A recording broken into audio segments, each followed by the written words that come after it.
Mga awit, chapter 150, verse 1-6. Purihin siyaw sa banal na templo, ang Diyos ay awitan.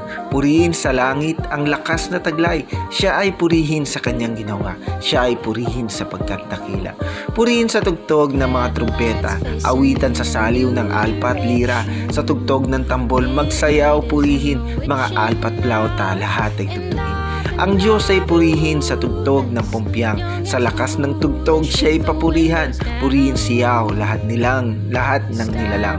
Purihin siyaw.